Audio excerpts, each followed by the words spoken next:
Under the Speaker's announced policy of January 3rd, 2013, the Chair recognizes the gentlewoman from California, Ms. Waters, for 30 minutes. Thank you very much, Mr. Speaker. Today we have Democrats on the Financial Services Committee here where we have gathered on the House floor to talk about the Export-Import Bank, which supports hundreds of thousands of jobs and levels the playing field so that American businesses, large and small, can compete successfully in the global markets. Tomorrow, Speaker Boehner and the Republican leadership will leave town for a 5-week congressional recess, and legislation to renew the Export-Import Bank hasn't even seen a vote in our committee. When we return in September, there will be just 10 legislative days to renew the bank before its charter lapses on September 30th.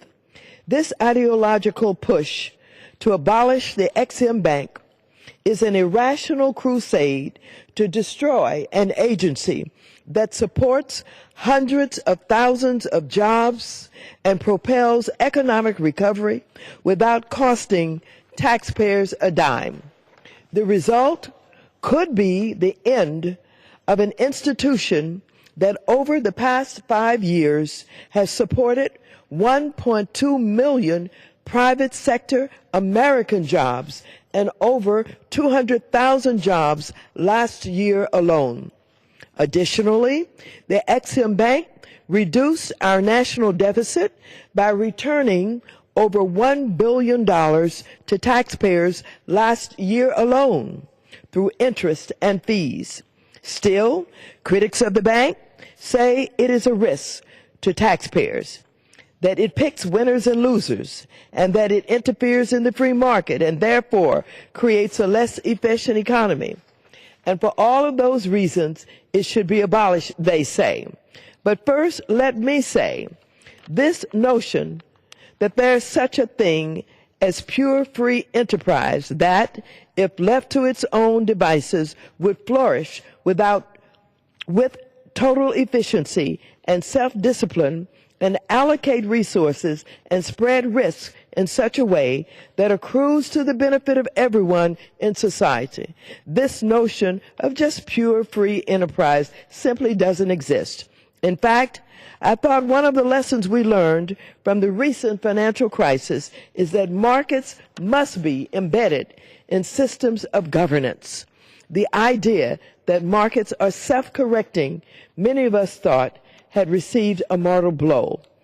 Regardless of the outcome, Republicans have already created uncertainty for thousands of American companies trying to compete against businesses in China, Korea, and across Europe, all of which have their own version of the Ex-Im Bank.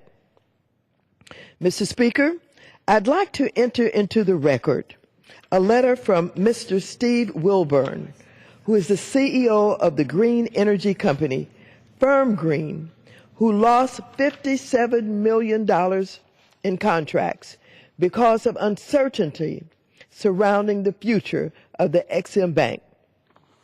At this time, and before sharing this information with you, I'd like to yield to the gentlelady from Ohio, Ms. Beatty.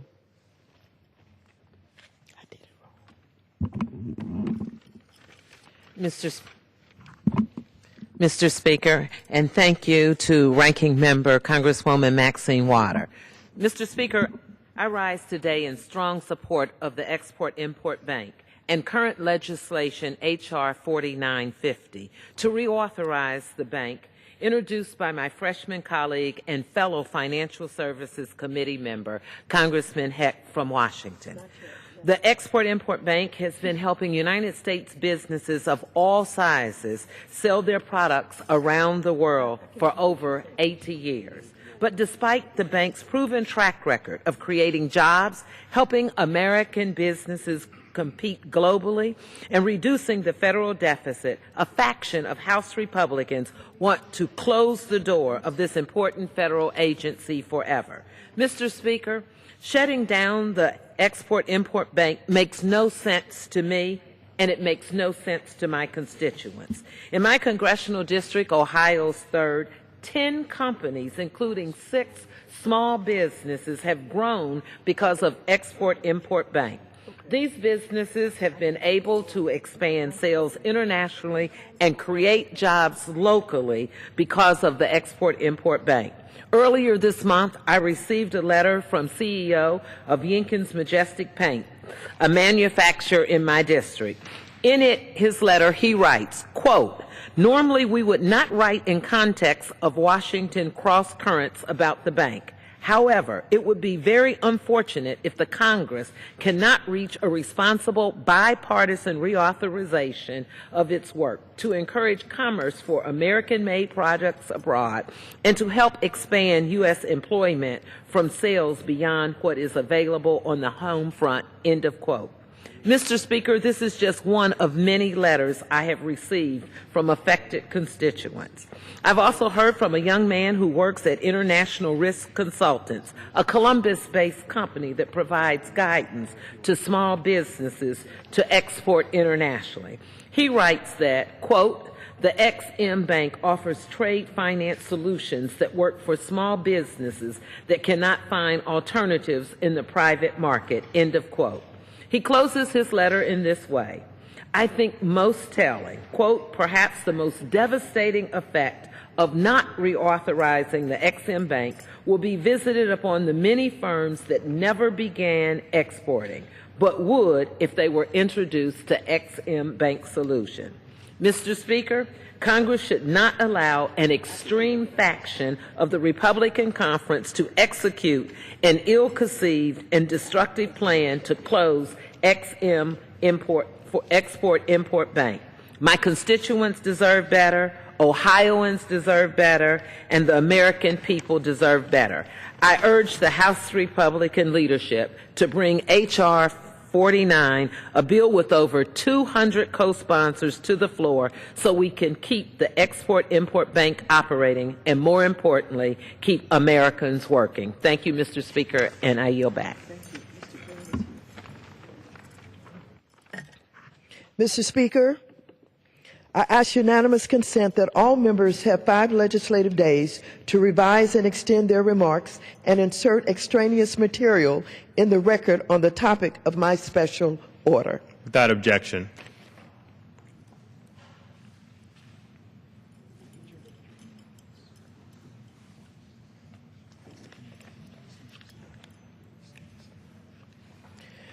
Mr. Speaker and members, I'd like to again enter into the record a letter from Steve Wilburn, CEO of the green energy company, Firm Green, who lost a $57 million contract because of uncertainty surrounding the future of the XM Bank.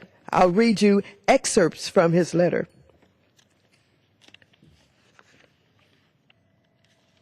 Mr. Wilburn attended the XM panel I organized in April, and last month we invited him back to be one of our Democratic witnesses at a House Financial Services Committee hearing on the XM Bank. He is among the best witnesses we've ever had at a hearing.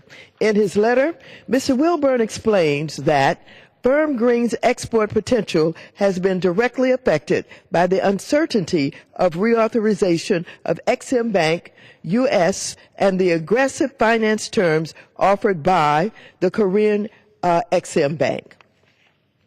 Attached to his letter is another letter from a company in the Philippines, Green Energy Solutions, informing him that his business lost a $57 million contract.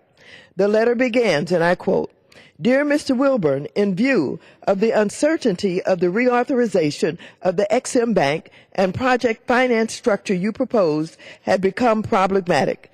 We have made the decision in May this year not to proceed with your project offering."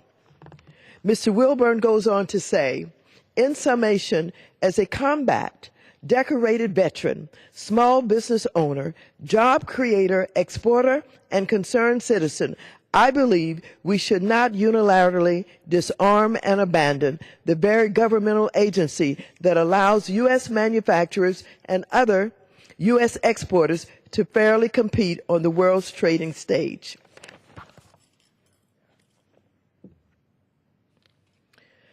Mr. Speaker and members, the main criticism of the bank I'd like to discuss right now is the assertion that the bank is the embodiment of corporate welfare, benefiting a handful of large companies, which they claim represents crony capitalism.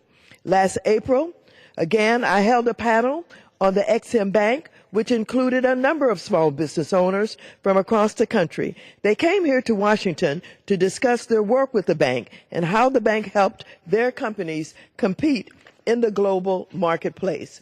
Every one of those panel members were extraordinarily decent people, hard-working business owners who create jobs and pay taxes and have families and a civic sense of duty.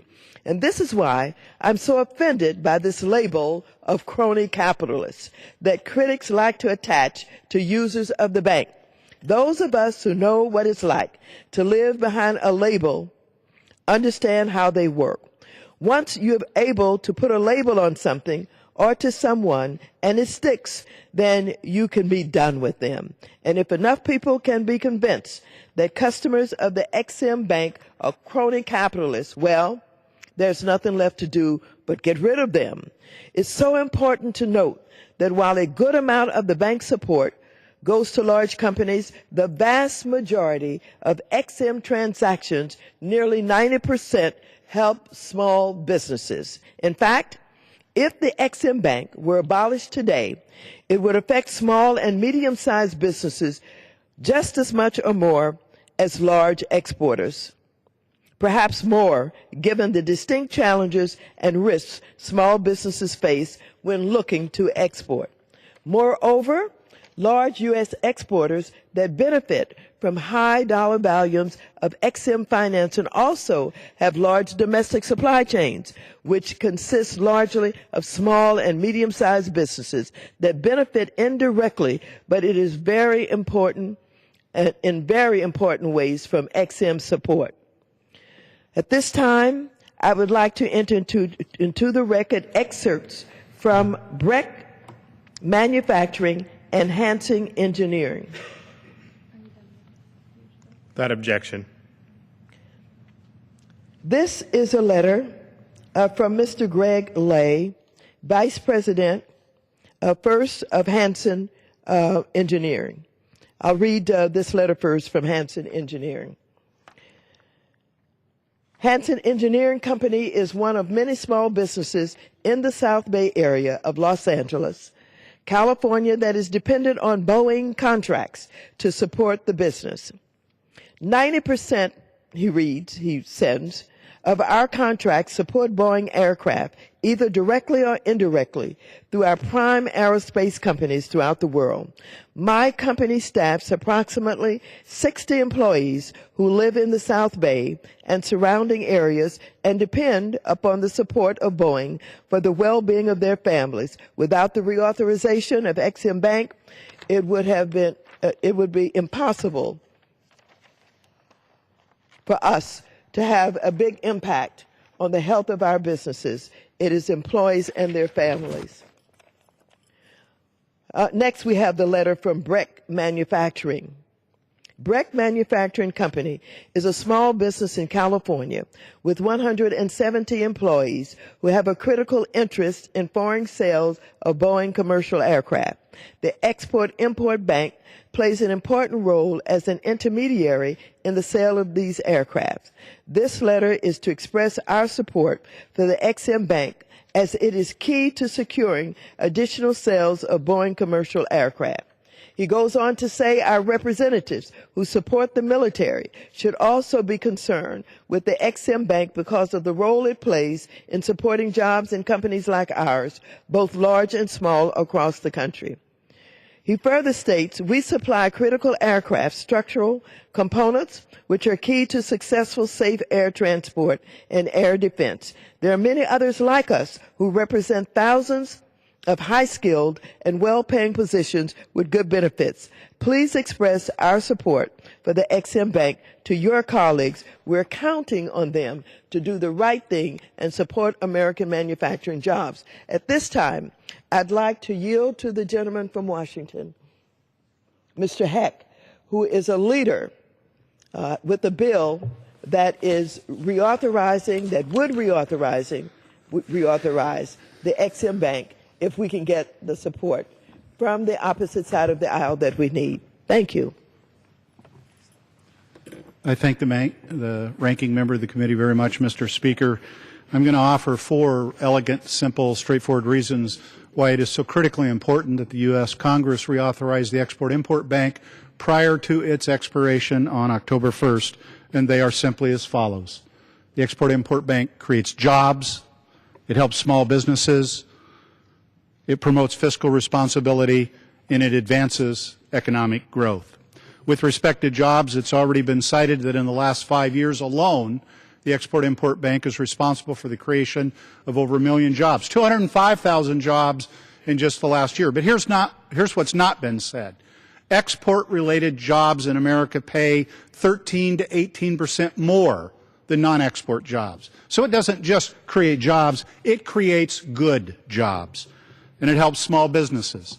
90% nearly of all transactions of the Export-Import Bank are with small businesses. And to put a fine point on that, last year it was 3,413 small businesses. Businesses like Pexco in Fife, Washington, which makes traffic signs to promote safety during construction, recently sold $125,000, a small order by any measure, to the Netherlands, I think it was. Only one entity would guarantee payment because no one else could collect across international borders. And that entity, of course, was the Export-Import Bank. Stack, another veteran-owned business in Sumner, 8 employees. They do exporting. They're going to hire 3 new employees on the basis of their international sales. But you know what is incredibly frustrating for somebody who comes from the private sector? Is, frankly, the woeful deficiency in understanding, because the small business support that the Export-Import Bank provides does not stop with direct loans and loan guarantees to small businesses, because big businesses buy goods and services from small businesses as well. The greatest airplane maker in the world, Boeing Airplanes, uses 15,000 businesses in their supply chain, and 6,600 of them are small businesses. I was recently on an Alaska flight from SeaTac to National Airport in Washington, D.C., and a friend of mine named Eric Hahn, who works at General Plastics in South Tacoma, was sitting just a couple seats behind me. As everybody was gathering on the plane and shoving their luggage up above and getting seated, Eric jumped up and he said, Denny, you see this? You see this? And he was pointing at the plastic between the 2 overhead bins. He said, we made that. We made that. General Plastics has 185 employees, another small business. The Export-Import Bank promotes fiscal responsibility. It's been more than a generation since there was any red penny supporting or subsidizing the Export-Import Bank in the wake of reforms adopted during the Reagan years. Indeed, last October, more than $1 billion transferred to the U.S. Treasury. If we deauthorize the Export-Import Bank, our deficit's going up. Who wants that to happen? And finally, the Export-Import Bank promotes economic growth. Let me give you a series of facts. We cannot change these facts by wishing them away. Fact number 1, 95% of the consumers in the world live outside our borders.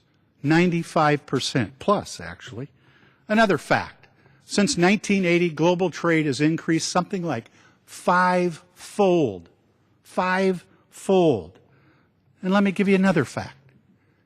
If we in America want to keep our middle class, we better learn how to sell to the growing middle class throughout the world. And the Export-Import Bank is an outstanding tool to do that. You know, America's economy is projected to grow by only about 2.4% a year over the next 10 years. And you know what the shame of that is? The shame of that is it's not fast enough to absorb even the kids coming out of high schools and post-secondary education in colleges. We simply have to grow this economy faster, and there is no better way than to participate in the exploding global economy. Every developed nation on the face of the planet has an export credit authority, and in fact, about 60 in all. Theirs are larger than ours, either in absolute dollars or in terms of a percentage of their gross domestic product. Why? Why would we unilaterally disarm? Why would we unilaterally disarm? Finally, let me say this. Right now, tonight, as we sit, as we speak, the people of China are pouring billions of dollars into the development of a commercial aircraft. They call it the C919. They say it'll be available for sale within 2 years. Frankly, I think it's going to be longer than that. It'll be 3 or 4 or 5. But whenever it is,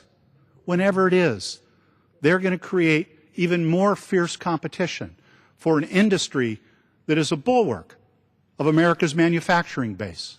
A bulwark. And what about China's Export Credit Authority? It's 6 times larger in absolute dollars than America's. And as a percentage of GDP, it's 35 times larger. So, I ask the members of the House, let us not wake up 63 days from now with no Export Credit Authority. This is the 16th time by my count we've reauthorized the bank. Almost every time by virtually unanimous support. And there are more than 300 votes on this floor to pass it, if they will but bring it to a vote. In the name of jobs, in the name of small businesses, and in the name of fiscal responsibility, and in the name of economic growth, let us reauthorize the Export-Import Bank. Thank you very much, and I yield back the balance of my time. Thank you, Mr. Speaker. Is he awake? Is he awake up there in the chair? I would like to yield to the gentleman from Texas, Mr. Al Green. Thank you, Congressman, for the leadership and the support that you've shown for the Export-Import Bank. Thank you, Madam Ranking Member of the full committee. And I am exceedingly proud to be a part of this effort. And I want you to know that when we succeed, it will be due in no small part to the energy that you have provided to help us get this legislation through. I would also like to thank Mr. Heck for H.R. 4950, an outstanding piece of legislation. It extends the Export-Import Bank for 7 years, and it will increase the cap to $175 billion. I think it's an outstanding piece of legislation, and of course, I am one of the persons who is supporting it. Mr. Speaker, let me start by indicating that the Export-Import Bank is not one of the too big to fail institutions. It wasn't involved in the credit default swaps, wasn't involved with derivatives, wasn't involved with no-doc loans, wasn't involved in all of these exotic products that nearly caused the collapse of the economy. If the truth be told, the Export-Import Bank was one of the reasons why the economy was able to survive. It has been thriving. It has done well. It pays for itself by virtue of the loans that it makes, by virtue of the fees that it collects, by virtue of the products that it insures.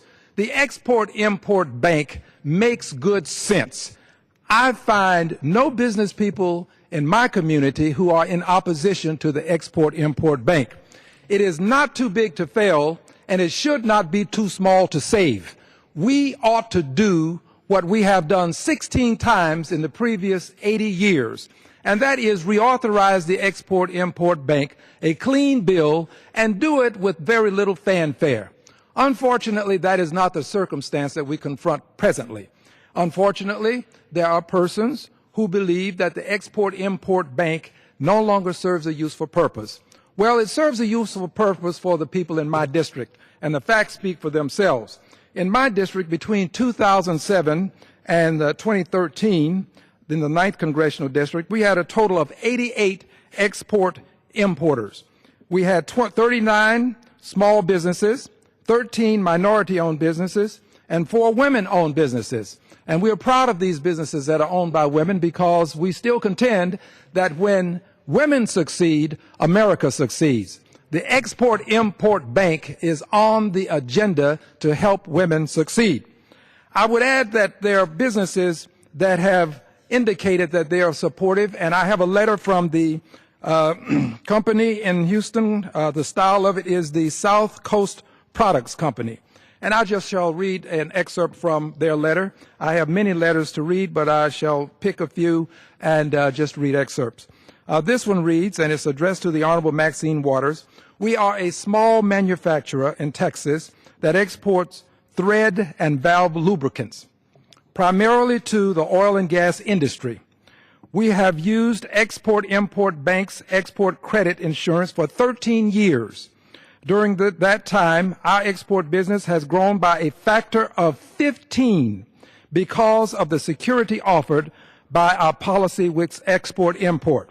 I shall go to the last paragraph, which reads, please emphasize to your colleagues that XM Bank is not corporate welfare.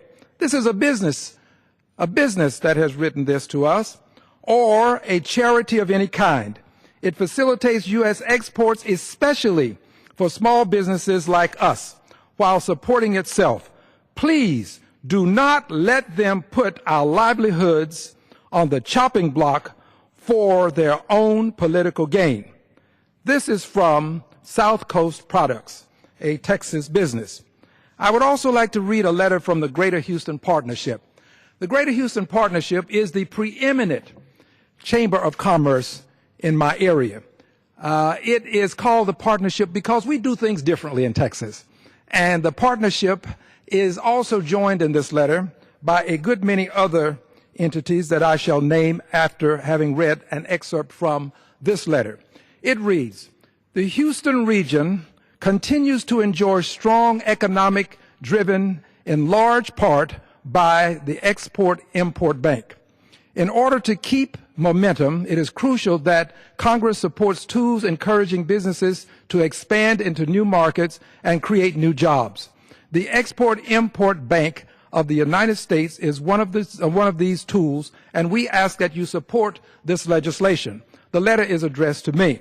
And it goes on to add that small and medium-sized businesses in our region also benefit directly from Export-Import. Small businesses account for nearly 85% of XM Bank's transactions. Further, these transaction figures do not include the tens of thousands of small and medium-sized businesses that supply goods and services to large exporters using the bank.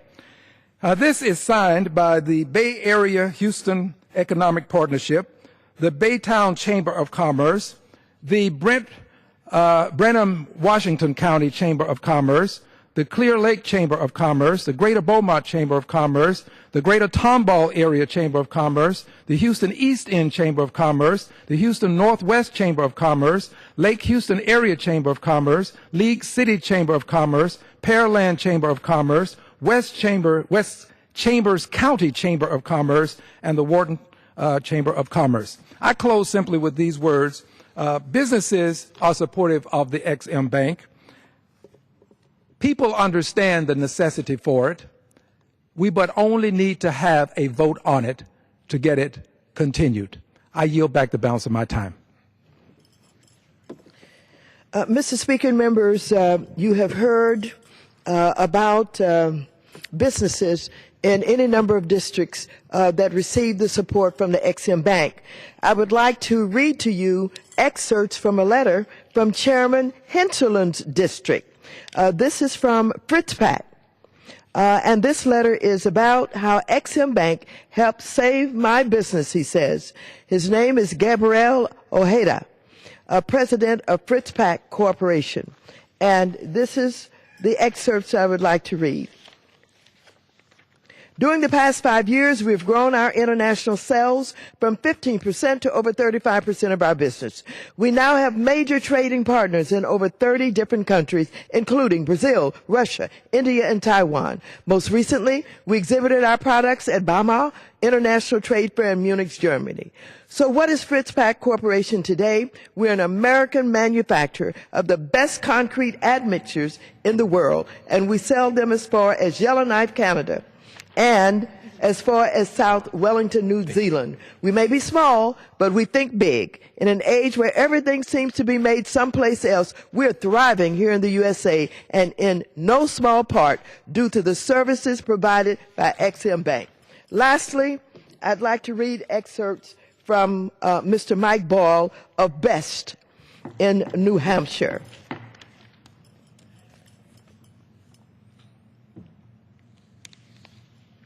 The CEO and president of Best is Mr. Michael Boyle, and he sent us a very good letter last week.